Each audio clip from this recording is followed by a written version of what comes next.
The automatic doors swung open with a whoosh.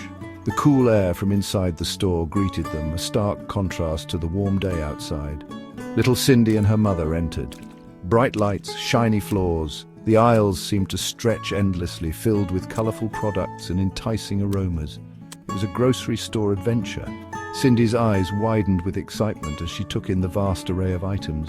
She could hardly contain her enthusiasm. Cindy, a tiny ball of energy, zoomed towards the colorful cereal boxes. She loved the bright colors and the fun characters on the boxes. Her mum, with a gentle smile, followed at a more leisurely pace. She knew this trip would be a mix of fun and a bit of a workout, keeping up with Cindy. They needed milk, eggs, and apples. Cindy's mom had a plan to make a delicious pie, and these were the essential ingredients. The thought of baking together made Cindy's eyes sparkle. She loved helping her mum in the kitchen, especially when it involved making something sweet. Cindy, we need to get milk, eggs, and apples. Can you help me find them? Cindy nodded eagerly. She loved being her mom's little helper. The store was bustling with shoppers. People moved up and down the aisles, filling their carts with groceries for the week. Cindy giggled, her eyes darting from one fascinating item to another. She was particularly drawn to the colorful packaging and the variety of snacks. This was going to be fun. Cindy and her mum shared a special bond, and these little adventures made their days brighter. Suddenly, Cindy's joyous laughter turned into a high-pitched wail. The sound echoed through the aisles, catching the attention of everyone nearby. It was as if a switch had been flipped, transforming her from a cheerful child into a bundle of distress. She wanted a sugary sweet cereal, the kind with colorful marshmallows and cartoon characters on the box. Her eyes sparkled with anticipation as she pointed at it, but her mum gently said, "Not today, sweetie. We have plenty of cereal at home." The grocery store echoed with Cindy's cries. Her face turned red, and tears streamed down her cheeks. She stomped her feet in frustration, unable to understand why she couldn't have what she wanted. Other shoppers glanced, some with annoyance, others with understanding. Her mom remained unfazed, her expression calm and composed. She knew this was just a phase, a part of growing up. It's okay to be sad, but screaming won't help. Let's find something else to make you happy. She continued her shopping, her voice calm and soothing. She spoke to Cindy about the other fun things they could do together, trying to divert her attention from the cereal. Cindy continued to sob, but her cries were losing their intensity. Her mum's words were slowly sinking in, and the promise of other fun activities began to take root in her mind. Her mum's peaceful presence was a calming influence. She knelt down to Cindy's level, offering a comforting hug. Cindy's sobs turned into sniffles, and she clung to her mum, feeling the warmth and reassurance of her embrace.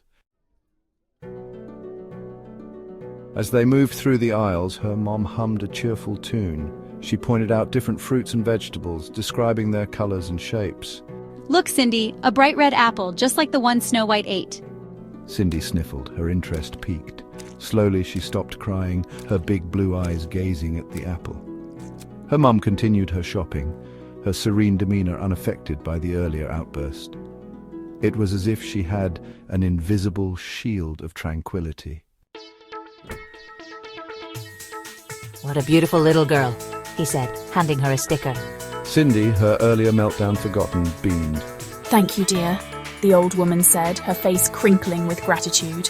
As her mom paid for the groceries, she noticed an elderly woman struggling with a heavy bag. With a kind smile, she offered to help. Cindy, observing her mom's actions, felt a surge of pride. As they walked towards the exit, Cindy and her mom were discussing their plans for the rest of the day.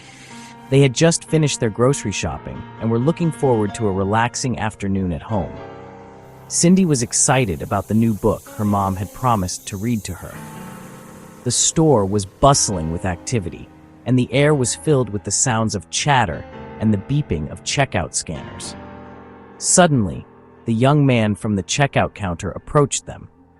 He had a friendly smile on his face and seemed eager to speak with them.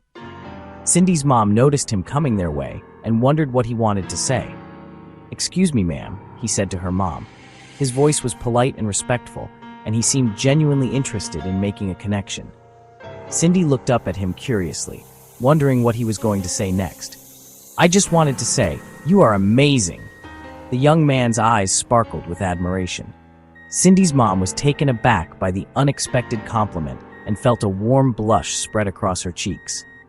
"Your calmness with your daughter was incredible to watch." He leaned in conspiratorially. "My secret? Noise-canceling headphones," he whispered, as if sharing a valuable piece of insider information. Cindy's mom couldn't help but smile at his candidness. "You wouldn't believe the things kids say in supermarkets." He winked, chuckling. His laughter was infectious, and Cindy's mom found herself laughing along with him. The young man's lightheartedness was a refreshing change from the usual hurried interactions in the store. Cindy's mum burst into laughter, her earlier composure dissolving. The stress of the day melted away, replaced by a sense of camaraderie with the young cashier. It was a small moment, but it made a big difference in her day. Cindy, confused but delighted by her mum's sudden mirth, giggled along. She didn't fully understand what was happening, but she loved seeing her mum so happy. The shared laughter created a bond between them, making the shopping trip a memorable experience. You see, Cindy, her mom said after explaining the joke, it's important to be kind to ourselves. Just like I was patient with you, we need to be patient with ourselves. When we talk to ourselves with love and understanding, we can handle anything. It's like having a superpower, she added, winking. Cindy, holding her mum's hand tightly, skipped happily. The grocery store adventure, with all its unexpected twists and turns, had turned into a valuable life lesson.